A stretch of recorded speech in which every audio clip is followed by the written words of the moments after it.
Egito. Ele foi o maior governador do mundo no tempo dele, porque ele conseguiu o que nenhum governador na face da terra conseguiu. E aquele governo estava escondido num presidiário. Tem um rapaz na Bíblia que eu chamo ele de marmiteiro. Ele era pastor de ovelhas e nas horas vagas marmiteiro dos irmãos, porque era ele que levava comida para os irmãos quando estavam sendo afrontados numa quarentena também. Porque Golias passou 40 dias afrontando o povo de Deus. Mas naquele marmiteiro, Deus escondeu o maior rei que Israel iria conhecer. E eu quero dizer nessa noite, irmãos, que tem uma glória de Deus escondida em cada um de vocês que precisa ser revelada. Alguém celebra isso aí? Alguém celebra isso aí? Aplauda ele. Alguém celebra isso aí? Deus escondeu algo em mim e em você.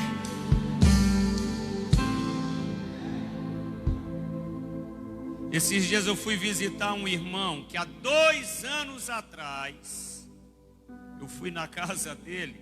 O que tinha na sala dele era 2 puffzinhos, não mais do que isso. E ele desempregado. 2 anos depois eu volto na cidade dele. A criatura está milionária. Eu vou falar de novo. Deus ama esconder em desempregado os maiores empresários que ele vai levantar naquela cidade. Hoje esse rapaz é dono da maior vidraçaria da cidade dele, que tem 200 mil habitantes. Porque a glória de Deus é esconder e a nossa é revelar. A nossa é revelar. Eu estava pregando no Piauí, uma senhora me procurou, muito abalada, ela dizendo para mim: pastor, eu cometi um erro no passado e eu tenho medo que pessoas da minha família descubram. Eu disse: mas por que a senhora anda assustada desse jeito? Ah, pastor, porque eu li na Bíblia assim: não há nada oculto que não há de ser revelado. E ela, com medo da família dela, descobriu. Eu disse: primeiro, a senhora não era de Jesus, agora a senhora já é. A sua dívida já foi paga. Se o mundo diz que por um todos pagam, aqui um pagou por todo mundo e nós estamos livres.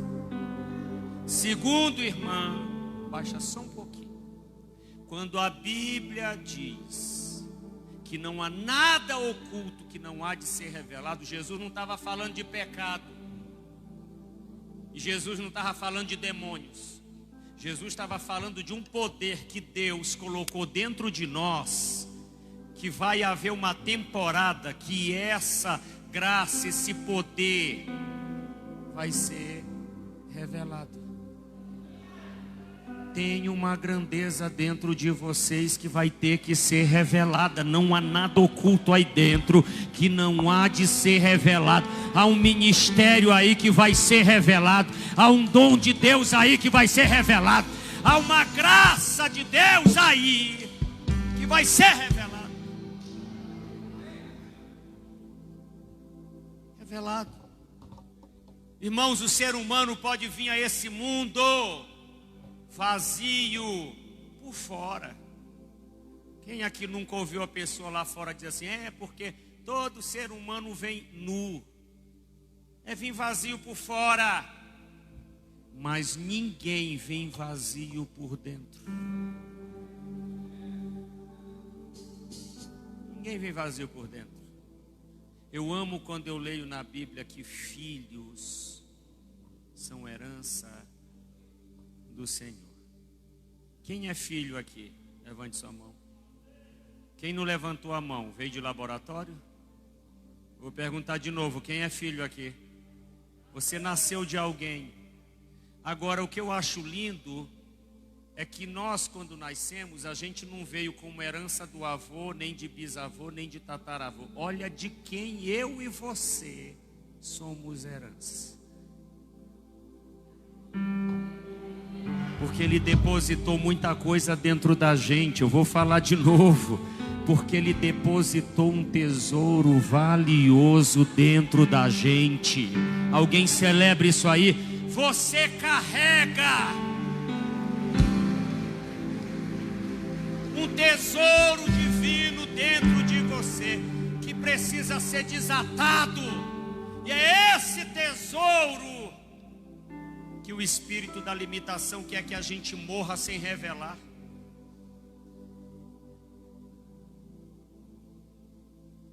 Esse tesouro, irmãos, você veio com uma graça de Deus por dentro. Quando eu leio sobre a oração sacerdotal de Jesus, orando pelos discípulos dele, não era só pelos 12 daquele dia, ele já estava orando por mim e por você. Porque Jesus não vê o futuro, Jesus é o nosso futuro. Deus não vê o futuro, Ele é o futuro. E aí Jesus tem uma hora que ele diz para o Pai assim: Pai, sabe aquela glória que o Senhor me deu? Sim, pois é, Pai. A glória que tu me destes, eu dei a eles. Eu vou falar de novo. A glória que o Senhor me deu não está mais comigo.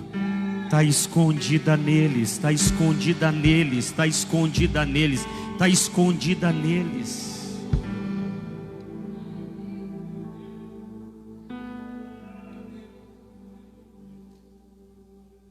Você acha que você está aqui só para esperar Jesus voltar? Tem uma glória aí, irmão.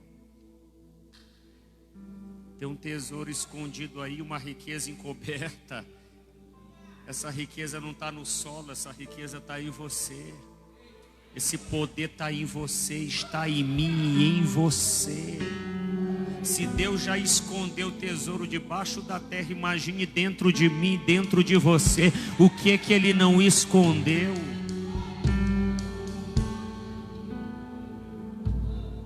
E a gente tem que investigar. Nós não podemos morrer levando isso. Ela tem que ser liberada aqui. Ela tem que ser revelada aqui. Deus não te deu isso para levar para o céu. Tem que ser derramado aqui.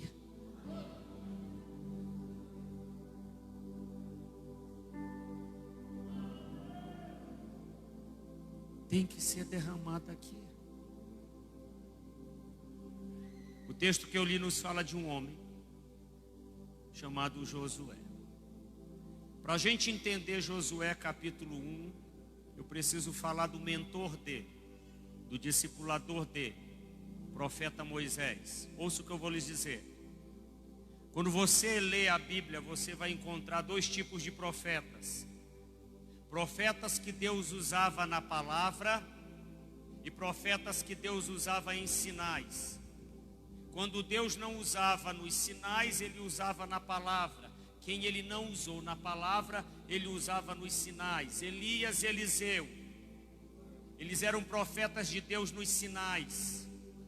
Isaías, Jeremias, Ezequiel, profetas de Deus na palavra. A gente liga a televisão, por exemplo, tem um homem no Brasil que eu admiro muito, gosto muito dele, o pastor Silas Malafaia. Nunca vi aquele homem orar por uma dor de cabeça num culto.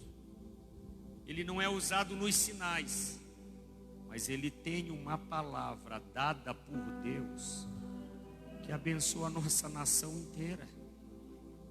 Quantos de nós não já fomos abençoados num sábado ouvindo uma palavra que a gente estava precisando? Aquela palavra nos alimentou aí uns 6 meses, 1 ano. Profeta de Deus na palavra. Aí você muda de canal, está lá um apóstolo que Deus usa nos sinais. Não vi ele, nunca vi ele trazer uma palavra para a nação. Mas ele anda por essa nação ministrando os sinais de Deus para as pessoas entenderem que Deus é Deus. Então tinha profeta usado nos sinais e profeta usado na palavra. Moisés, irmãos, ele era usado das duas maneiras. Ele era poderoso em Deus nos sinais e poderoso em Deus na palavra. Foi o ministério do Antigo Testamento que mais se aproximou do ministério de Jesus. Ministerialmente aquela criatura era completa. Substituir um homem desse não era tarefa fácil. Antes de Moisés morrer, Deus chama ele e diz: Moisés, chame Josué, coloque as suas mãos sobre ele e passe para ele tudo que eu te dei. Isso você encontra, se vocês puderem acompanhar comigo na Bíblia. Eu até faço questão, que eu sei que o Ministério do Tempo de Vencer ama a palavra de Deus e eu amo também. Por isso estamos aqui.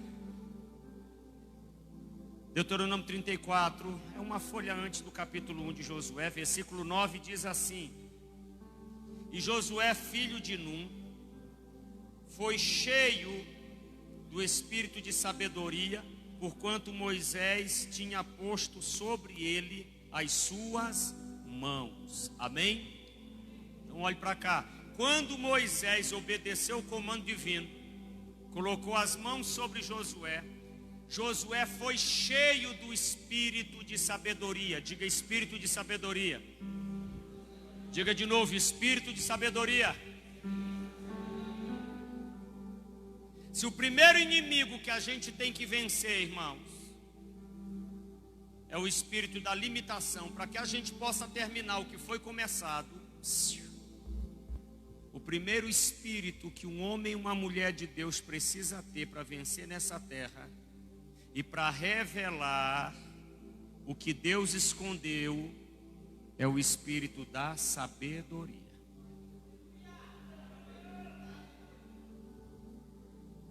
É muito comum quando a gente se converte, que a gente está sem saber o que fazer, a gente pedir para Deus sabedoria.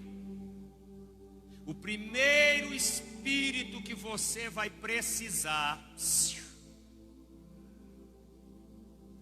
é o espírito da sabedoria. Por que o espírito da sabedoria, pastor? Sabedoria, irmãos, é a mãe geradora da grandeza divina nessa terra. Eu vou falar de novo.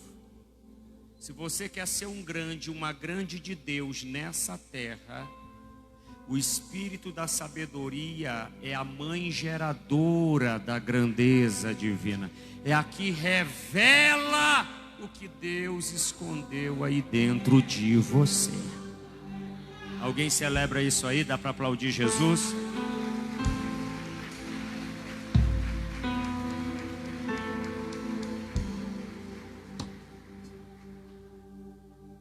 Foi bom esse homem de Deus ter trazido essa água aqui. Agora ouça o que eu vou lhes dizer. Sabe por que Deus encheu Josué com o espírito da sabedoria?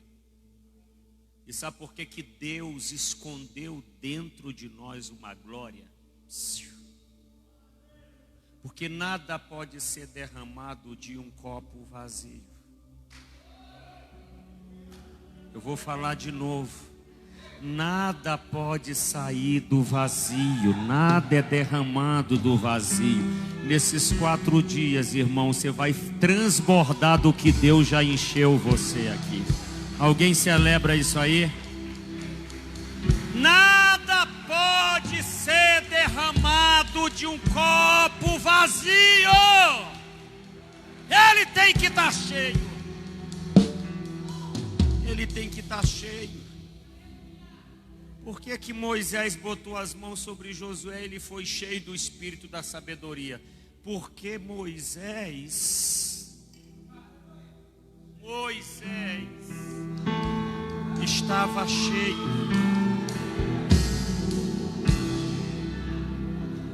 Você não pode derramar do que não tem.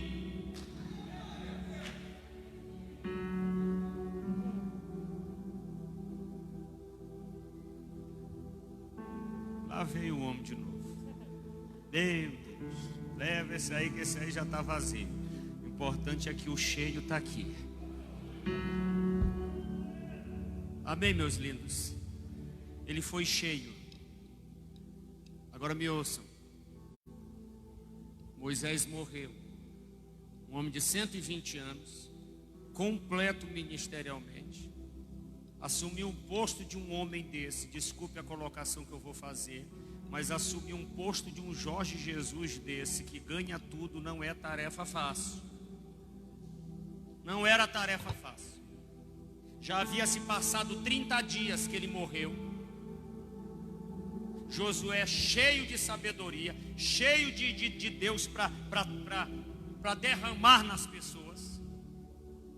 Mas um luto estava limitando ele. A palavra luto significa lamentar uma perda irreparável.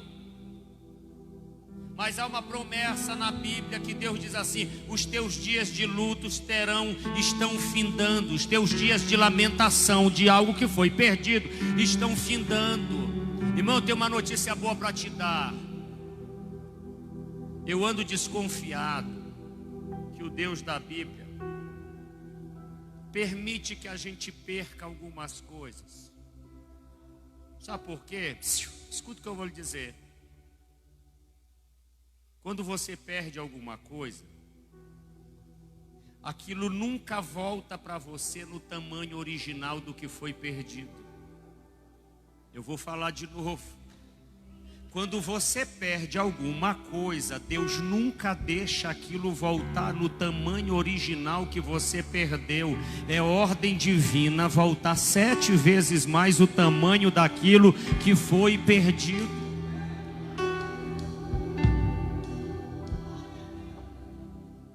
Então não precisa estar lamentando. Isaac cavava poços, tirava os poços dele. Eu já aprendo aqui que mesmo tirando o que é nosso, a gente vai continuar prosperando. Eles tiravam, ele cavava. Quando tiraram o penúltimo poço dele, o último que ele cavou, ele botou o nome de Sebá, que significa 7 vezes mais do que os poços que me roubaram. 7 vezes mais do que os poços que eu perdi. Alguém celebra isso aí? Oh! Então, se alguém perdeu algo nesse ano, Deus permitiu, porque Ele vai acelerar o processo. Aquilo vai vir maior. Aquilo vai vir maior. Pare de ficar lamentando,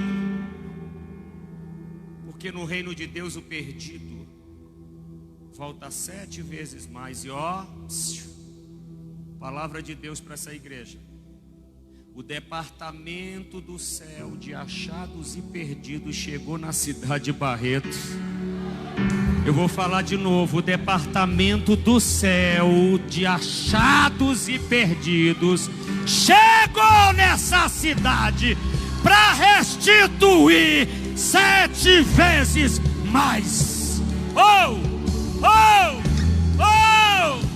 Oh! Glória a Deus! Glória a Deus! Havia um luto.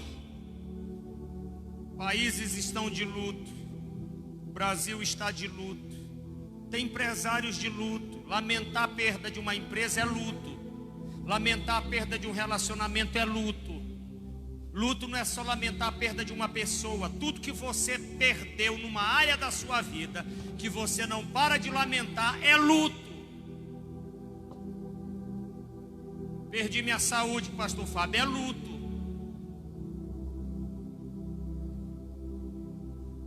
Toda vez que você lamenta ter perdido alguma coisa, você está de luto. E o luto paralisa. Deus viu que esse rapaz não esboçava uma reação. Deus disse: eu vou fazer alguma coisa. E foi ter uma conversa. Em vez de Josué ir falar com Deus, Deus é que teve que ir falar com Josué. Agora, por que Deus foi falar com Josué? A Bíblia diz assim: a quem muito é dado, muito será cobrado. Essa palavra cobrado significa, pastor, esperado. Um pai pega, irmãos, faz isso aqui para pagar a escola, a faculdade de um filho. Tem pai aí acordando de madrugada, trabalhando 10, 12, 15, 16 horas por dia para formar um filho. Depois que o filho é formado, esse pai que muito deu para o filho, está esperando muito dele.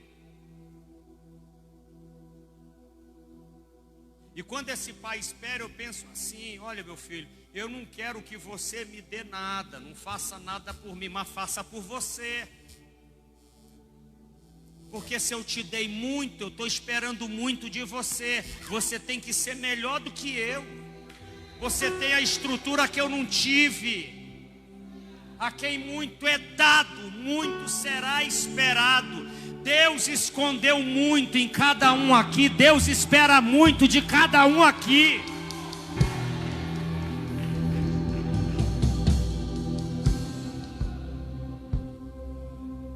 Primeiro. Segundo, irmãos, Deus tinha pressa. Deuteronômio capítulo 1 diz que certa vez o povo de Deus ficou no pé do Monte Sinai um tempão. E Deus disse: embora levantar acampamento, que eu já dei a terra. E vocês estão muito lentos para possuí-la.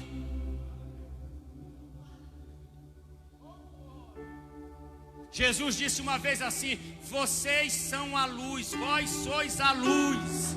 Agora deixa eu te falar uma coisa linda sobre a luz. O que mais impressiona os cientistas no tocante a uma luz não é o brilho dela não, irmãos. É a velocidade. Eu vou falar de novo. O raio de luz, em 1 segundo, ela atinge a velocidade de 300 mil quilômetros. Eu pensei que era 300 quilômetros. Eu fui estudar 300 mil quilômetros. Por que vocês acham que Jesus disse certa vez assim, ó? Os últimos serão os primeiros e quem está lá na nossa frente vai ficar por último. Porque agora que vocês são luz, eu vou dar velocidade na história de vocês.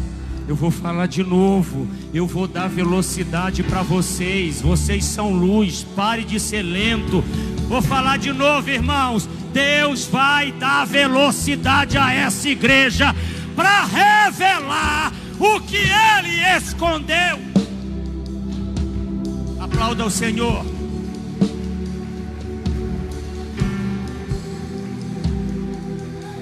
Luz não é só brilho, luz é velocidade.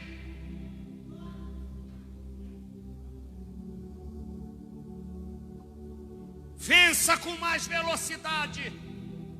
Vocês estão no nome, vocês estão no ministério, que o nome desse ministério é profético. Toda vez que eu entro numa igreja no tempo de vencer, me vem ao coração que eu vou viver um tempo de vencer. Eu vou falar de novo, eu entrei por aquelas portas debaixo dessa palavra, é tempo de vencer. E você vai ter que vencer com mais velocidade, mais velocidade, mais velocidade, mais velocidade.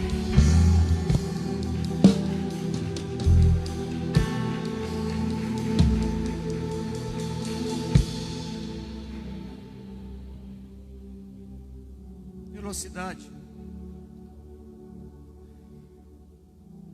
Quando eu terminei os 110 dias que eu não ministrava, a primeira igreja que eu fui ministrar, eu lembro o nome dela, Gera Vida, gerando a vida. Ô irmão, quando eu entrei debaixo daquelas portas daquela igreja, eu me enchi de vida. Eu entrei debaixo daquela palavra profética. Você está debaixo de uma palavra profética. Não é tempo de lamentar, não é tempo de parar, é tempo de vencer, é tempo de vencer, é tempo de vencer. Quando Deus te trouxe aqui naquela primeira noite, era Deus te dizendo que agora você vai viver uma temporada para vencer.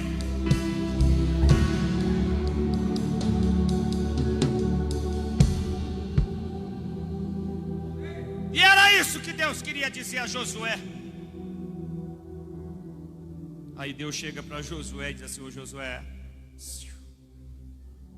sabe o Moisés de 120 anos, que despejou tudo que ele tinha para despejar, para derramar nessa terra. Ele morreu. Ele morreu. Eu lembro de uma irmã lá em Belém do Pará, onde morei.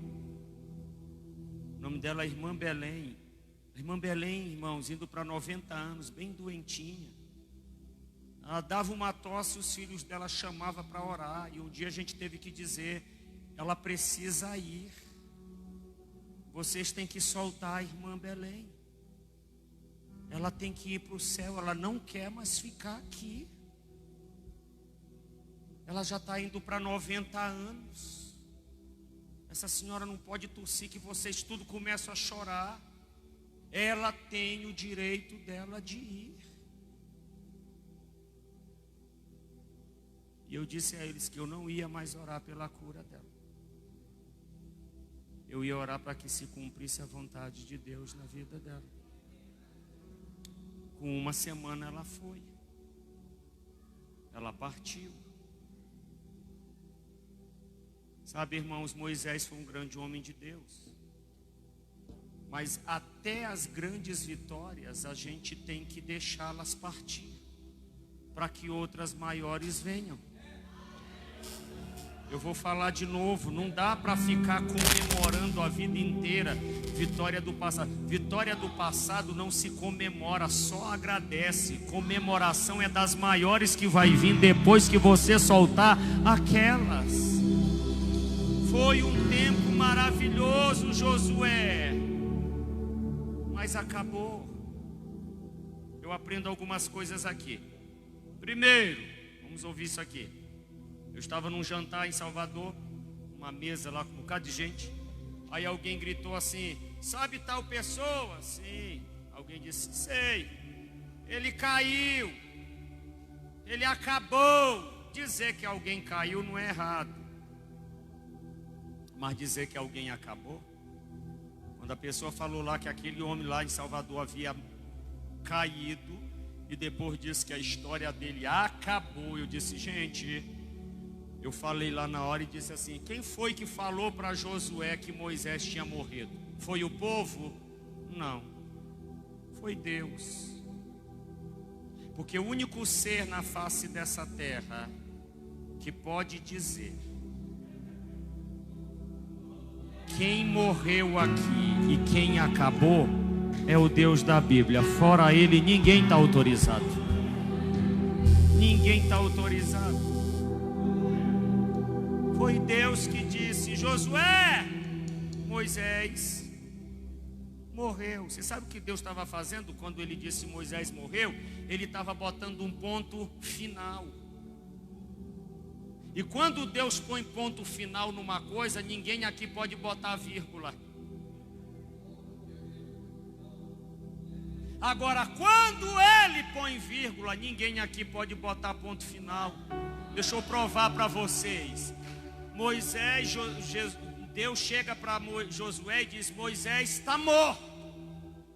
Alguém chegou um dia lá na frente para Jesus e disse assim: sabe o teu melhor amigo, teu grande amigo lá, o Lázaro? Ele morreu. Alguém chegou botando um ponto final. Jesus disse: não, ele não morreu não. Ela não morreu não, ela só está dormindo, mas eu vou despertá-la nesses 4 dias. Eu estou botando uma vírgula em quem botou ponto final na sua história.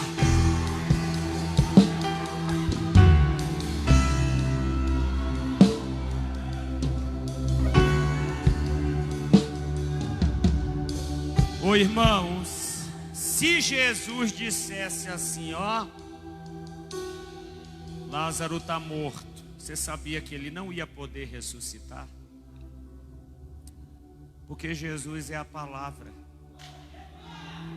Se ele abrisse a boca para dizer que Lázaro tinha morrido, ele não ia ter como ressuscitar mais. É por isso que quando alguém estava morto, Jesus só dizia que ela estava dormindo.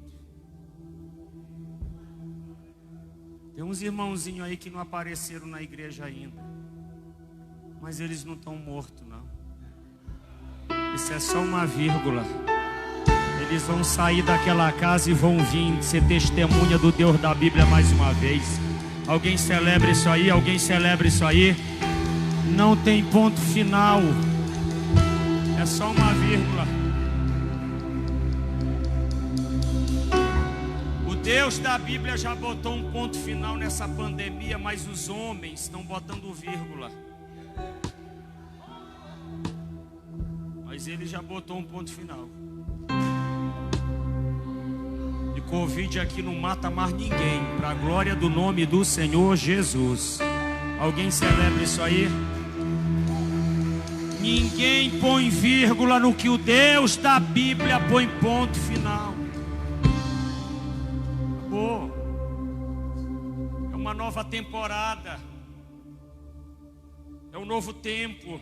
Ah, mas eu tenho saudade do tempo que Moisés era usado. Ô irmãos, Deus continua. Olha o que Deus disse para Josué. Josué, aonde você pisar, olha como esse Deus faz. Olha como esse Deus faz. Vem aqui, pastor. Aonde você pisar, eu vou te dar aquele lugar. Deixa eu te falar uma coisa. Você sabe onde ele estava quando Deus falou isso? Às margens do Jordão. Para Moisés abrir o mar vermelho, ele precisou de um cajado. Josué nem de cajado precisou. Deus disse: eu vou configurar isso aqui. Eu vou fazer os mesmos milagres que eu fazia de forma configurada. Moisés eu usei com o que ele tinha na mão. Com você eu vou usar com o que está dentro de você. É só você pisar que eu vou abrir o mar. Celebre isso aí. Celebre isso aí. Deus vai fazer milagres de forma configurada. É o mesmo milagre.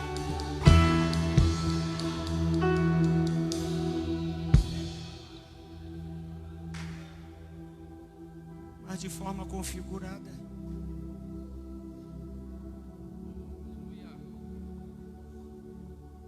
Naquele tempo precisou do cajado, agora não precisa mais. O tempo do cajado já passou. Agora ele vai operar com tesouro escondido e a riqueza encoberta que está dentro de cada um de nós. Esse é o Deus da Bíblia. Aí quando Deus diz assim: ô Josué, Moisés morreu, a primeira atitude que eu aprendo aqui, irmãos, é que nós temos que olhar para frente. Eu estava no Rio de Janeiro outro dia, no carro do meu irmão. Eu estava com esse terno aqui, empendurei ele do lado, que eu não gosto de entrar no carro com terno para não amassar. Aí meu irmão disse assim: meu irmão, tira o terno daí que está atrapalhando de eu olhar o retrovisor. Eu estou vendo daqui alguns carros. Ouça o que eu vou lhes dizer. Todo carro tem um retrovisor da direita, tem o retrovisor da esquerda e tem o retrovisor central. Na frente do motorista fica um vidro que nós chamamos de para-brisa. Se você pegar os 3 retrovisores e juntar os 3, eles jamais chegarão ao tamanho do para-brisa do carro. Por que para-brisa de carro é tão grande e retrovisor é tão pequeno? É porque o que ficou para trás sempre será menor do que o que está nos esperando lá na frente. Eu vou falar de novo. O retrovisor é maior, o para-brisa é maior, porque o que está te esperando lá na frente é maior do que o que ficou para trás. Eu vou falar de novo. Deus tem um para-brisa para esse ministério e está na hora de vocês olharem que o que tem lá na frente esperando por vocês é maior do que o que ficou para trás. Alguém celebra isso aí?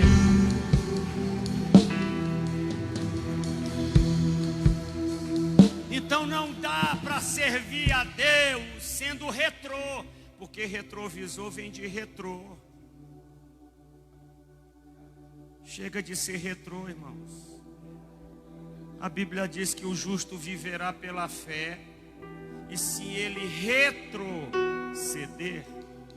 a minha alma não se alegra nele.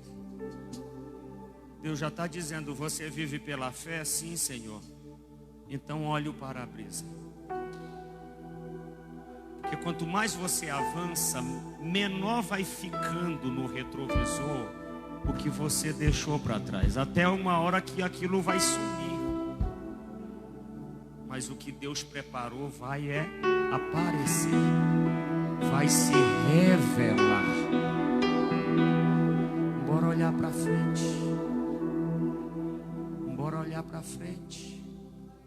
Esses dias eu estava conversando com os irmãos. Os irmãos: pastor, nesse tempo de pandemia, o hino que a gente mais cantou aqui na igreja é: vai passar.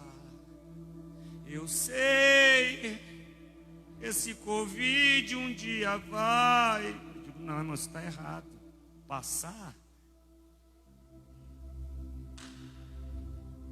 Olha, tinha 4 leprosos que era do grupo de risco, se o Covid pegasse eles. Está na Bíblia. Eles disseram assim: gente, se a gente for, a gente morre. Se a gente ficar, a gente morre. Eu não vou ficar aqui esperando isso passar, não. Bora olhar para o retrovisor e ver que o que Deus da Bíblia tem lá na frente para a gente. Os 4 se levantaram e começaram a andar. E Deus usou os 4 leprosos do grupo de risco para salvar uma cidade inteira. Alguém celebra isso aí? Não espere passar, faça isso passar logo.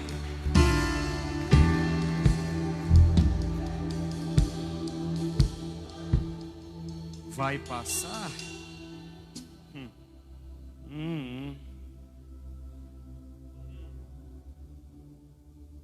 Desse jeito não tem como passar. Deus disse: Josué, Moisés morreu. Olha o para-brisa. Olha o que tem lá na frente. Olhe para frente. Primeira atitude. Segunda atitude, meus lindos. Versículo 1. Vamos ler o versículo 1. Sucedeu depois da morte de Moisés, servo do Senhor, que o Senhor falou a Josué, filho de Num, servo de quem? Servo de Moisés. Olhe para cá. Primeira atitude para romper limites é a gente olhar para frente. Segunda atitude, não vá sozinho. Moisés era um homem usado por Deus nos dons e na palavra. Mas mesmo ele sendo completo ministerialmente, ele não andava sozinho. Ele tinha um servo com ele. No reino de Deus não existe carreira solo.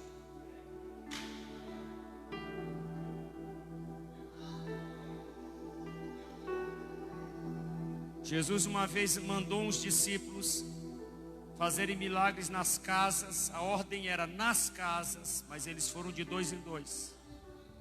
Nem Jesus andou sozinho. Nem Deus, para me formar e lhe formar, Ele fez sozinho. Ele diz: façamos a nossa imagem e semelhança. Nem o próprio Deus gosta de andar sozinho. O topo mais alto do mundo chama-se Monte Everest. Algumas pessoas conseguiram chegar no topo dessa montanha, mas os que chegaram lá, eles não foram sozinhos. Eles pensaram: vai que eu passe mal lá em cima. Quem é que vai estar lá para me ajudar? Preciso de alguém para me ajudar. Para voltar de lá, eu não posso voltar, não vou conseguir sozinho.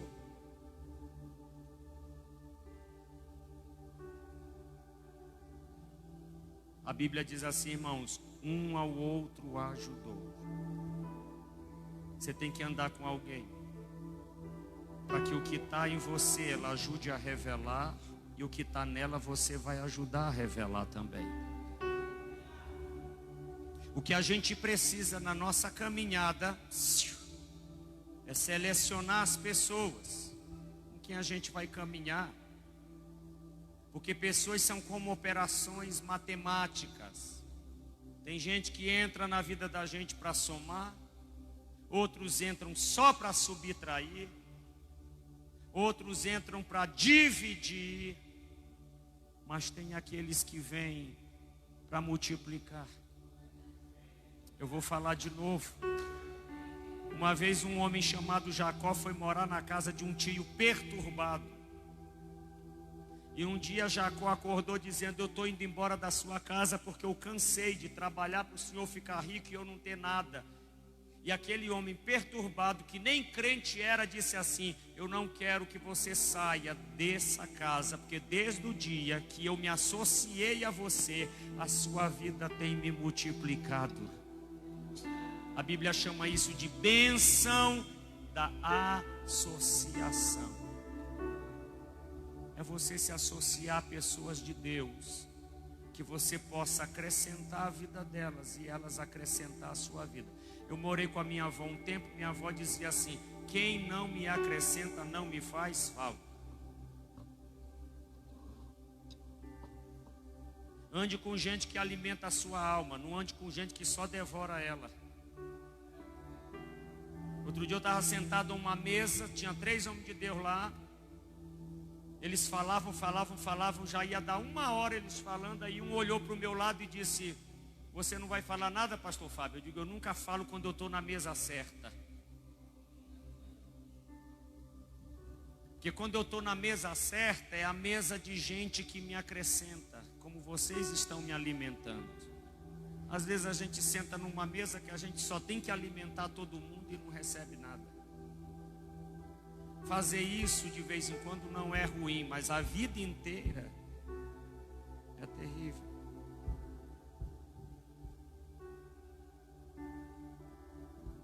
No reino de Deus você não pode vencer sozinho. Não existe carreira solo aqui dentro. Que o Espírito Santo te apresente uma pessoa dele, como ele me apresentou, o apóstolo dessa igreja me apresentou para ele, para que a gente possa se acrescentar e ele ser glorificado na nossa vida. Glória a Deus!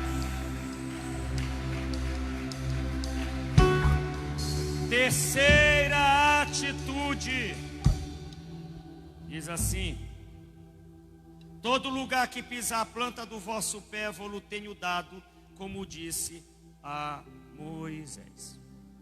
Esse terceiro aqui é interessante, olhe para mim, por favor. Tem um discurso aí fora, irmãos, que eu já ouvi isso há muitos anos, e eu estou cansado de ouvir isso. As pessoas dizerem assim: ó, a fé remove montanhas, a fé move a mão de Deus. Se você ler Hebreus capítulo 11, você vai encontrar lá a galeria dos heróis da fé. Aí lá você vai encontrar escrito assim, que Abraão pela fé obedeceu a Deus, deixando a sua parentela, sua terra e a sua parentela. Pela fé Noé construiu uma arca e salvou sua família. Pela fé, escutem, pela fé Abel ofereceu um sacrifício mais excelente que o seu irmão. Aí quando eu começo a ler essas coisas, sabe o que eu aprendo ali? Que a Bíblia não está enfatizando o que foi que Deus fez na vida desses homens. A Bíblia está enfatizando o que foi que esses homens fizeram diante desse Deus. Porque fé dentro de mim e você não é para mover montanhas e nem para mover a Deus. É para me mover e te mover. Porque se a tua fé não te move, não é a sua montanha que será removida.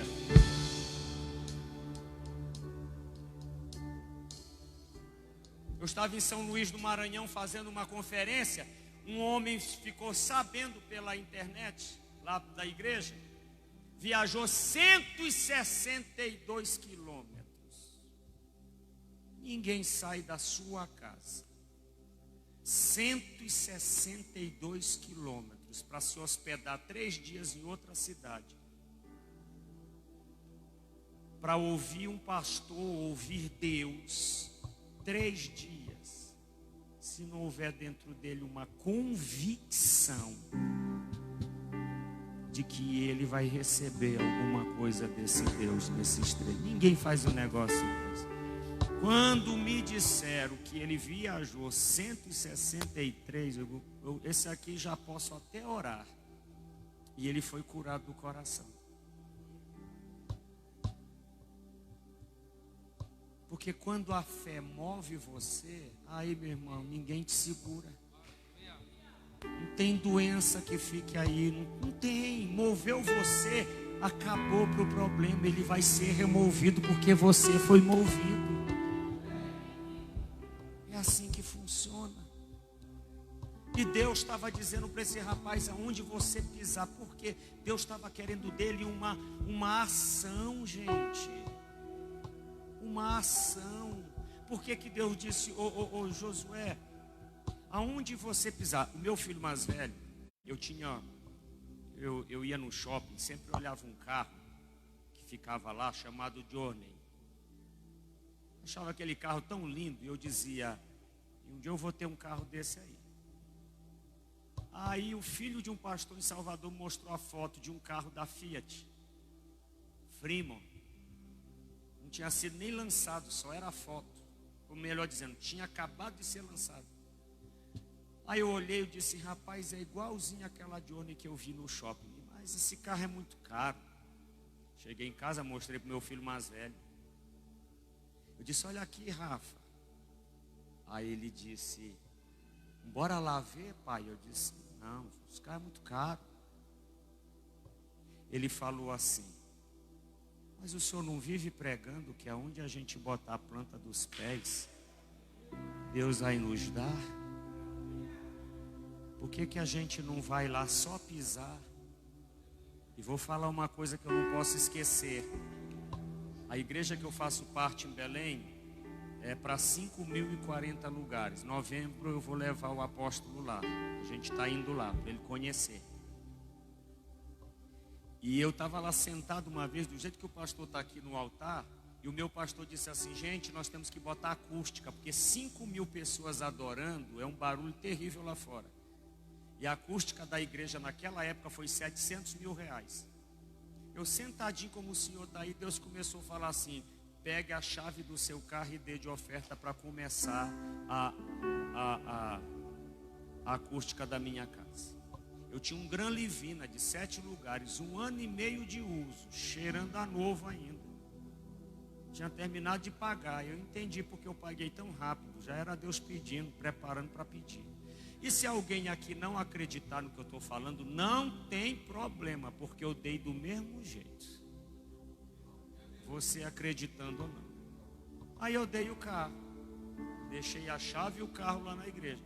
Morre um líder da nossa igreja. A esposa dele liga para o meu pastor e disse, eu não posso ficar com o carro que o meu marido tinha, porque ele tinha uma aposentadoria que não vai ter mais, que era com essa aposentadoria que ele pagava esse carro. Pastor, arrume uma pessoa para assumir esse carro. Aí o meu pastor me ligou, porque eu tinha dado o meu de oferta, e peguei daquele pastor que morreu uma CRV. Mas eu entrava nessa CRV, eu sentia que aquele carro não era meu. Não tem jeito, irmão, quando Deus tem uma coisa para você, vem personalizado no seu nome, no teu CPF, para ninguém pegar. Não era meu. Não era meu.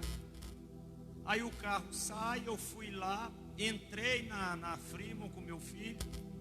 Quando eu estou saindo, o rapaz disse assim, eu posso fazer uma simulação? Pode. Aí ele fez lá e disse, ó, deixa essa CRV aí e vai ficar 36 parcelas desse valor. Quando ele me mostrou o valor, era o valor da parcela do CRV que eu tinha.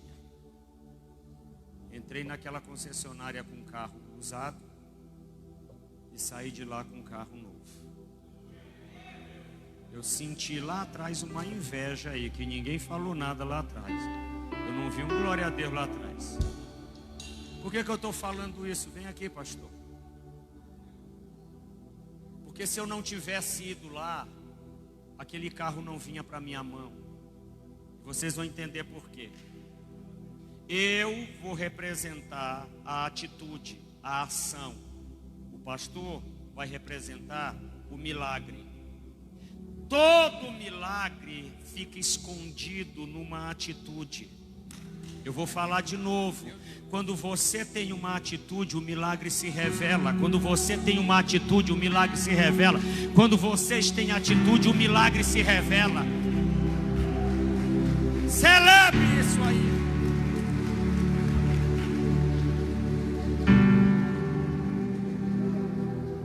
Muitos milagres vocês deixam de receber por uma atitude que você não teve. Se eu não vou na concessionária, não ia ter carro, porque aquele carro estava escondido na minha atitude.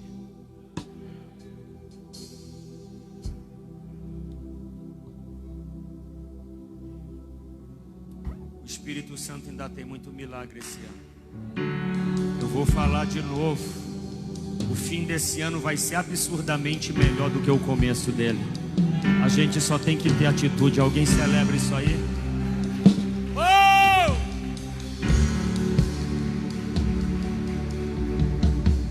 Ó, se prepare que essa parte aqui é negócio sério. Eita Deus. Olha o 4, versículo 4. Desde o deserto do Líbano até o grande rio, o rio Eufrates, toda a terra dos heteus, até o grande mar para o poente do sol, será o vosso tempo. Eu tenho um carinho por esse texto, porque foi o primeiro texto que eu preguei na minha vida, quando eu tinha 15 anos. Agora me escutem. Quando chegava esse versículo 4, eu pulava, eu não gostava de ler esse versículo 4. Porque eu pensei assim, isso aqui está falando de lugar, isso aqui não tem muita importância. Aí Deus me puxou a orelha nessa pandemia aí. Depois de 30 anos de crente, pulando esse versículo aí.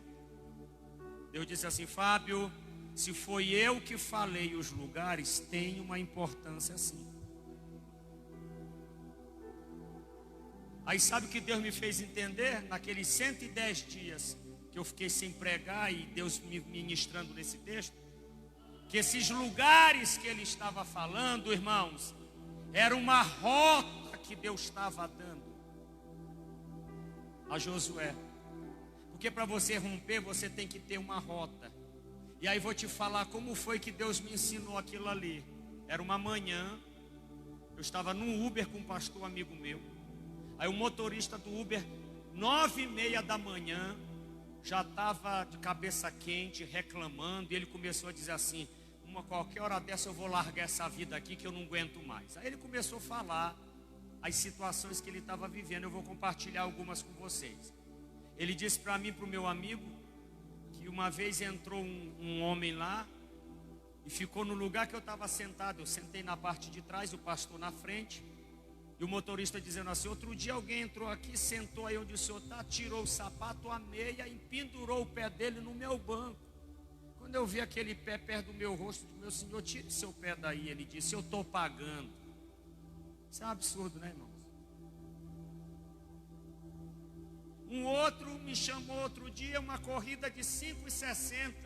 Cheguei lá, ele tinha 40 caixas para me carregar. Eu disse: meu amigo, isso aqui é um Uber, não é um frete.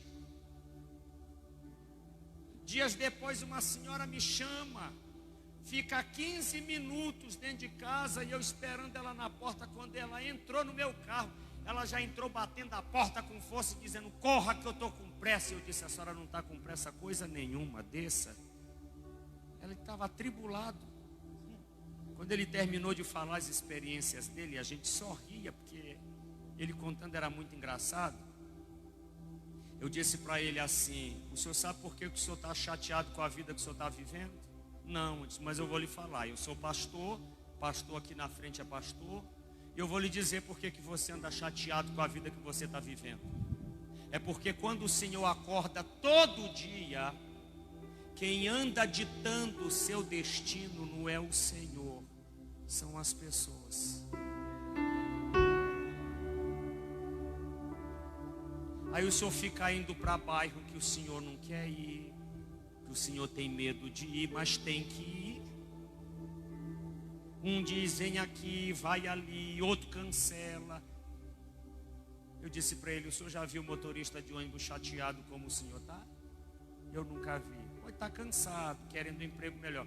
Mas desse jeito aí, com alguém botando o pé perto do pescoço dele, eu nunca vi. Sabe por quê? Porque todo motorista de ônibus já tem uma rota definida. A gente sobe no degrau e pergunta assim, o senhor me deu o nome de um bairro aí? A gente sobe no degrau do ônibus e pergunta, o senhor passa na Nova Barretos? Ele diz, não. Aí o que é que eu vou fazer? Eu desço. Porque ele não vai mudar a rota dele só porque eu tenho que ir para aquele bairro.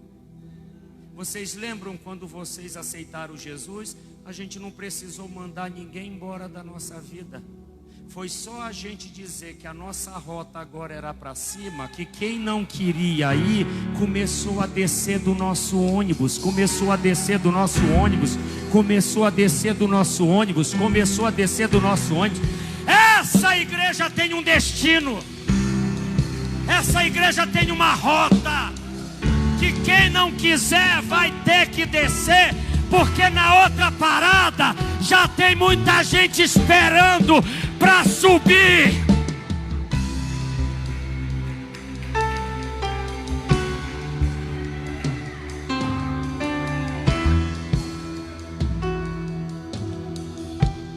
Eu já fui pastor de igreja, irmão.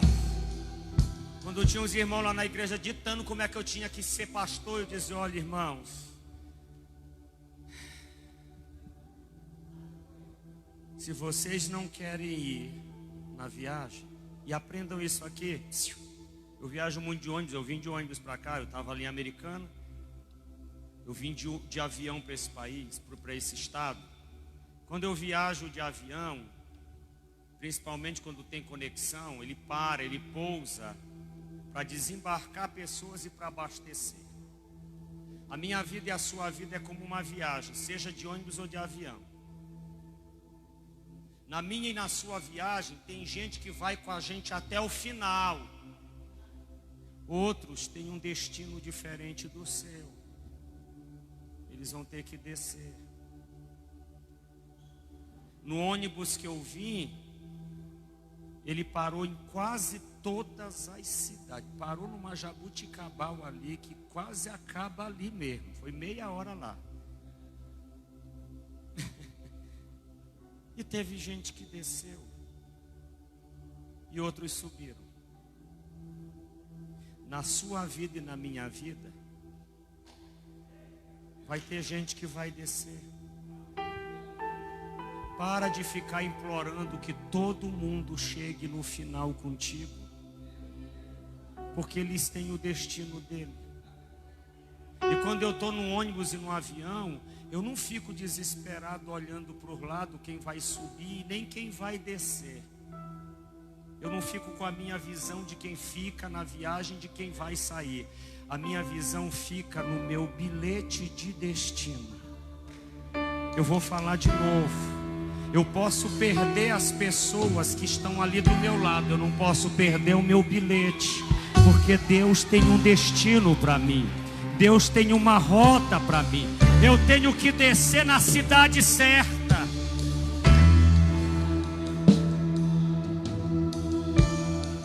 Então na sua caminhada,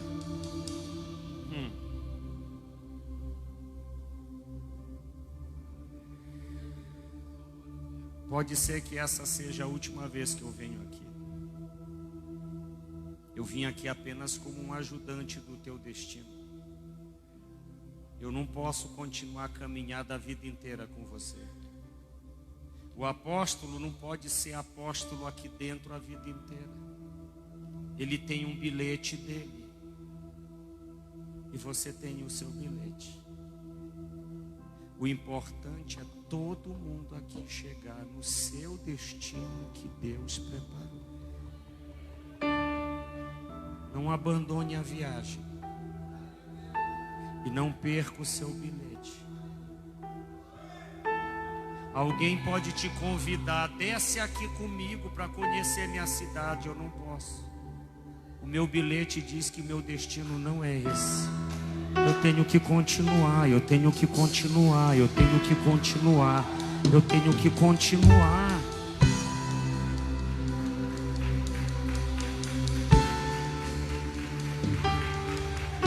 Olha, quando eu fui para a África com o apóstolo, irmão, foi a melhor viagem que eu já tive em 30 anos servindo a Deus. Se eu pudesse, eu moraria com todo mundo que eu conhecia ali. Mas não dá. Quando a gente voltou depois daqueles 10 dias, a gente se abraçou. Cada um chorou à sua maneira. Uns deixou para chorar lá, outros em casa. Mas teve a hora da gente dizer: meu amigo, foi um prazer lhe conhecer. Obrigado por ter feito parte da minha vida nesses 10 dias. Mas o meu bilhete diz que minha direção é aquela de lá. E a sua é aquela de lá. Mas vai ter um lugar que não vai ter mais ônibus, não vai ter mais avião. Lá nessa parada final a gente vai se encontrar. E a gente vai cantar que valeu a pena. Valeu a pena, valeu a pena. Aplauda ele, aplauda ele, aplauda ele.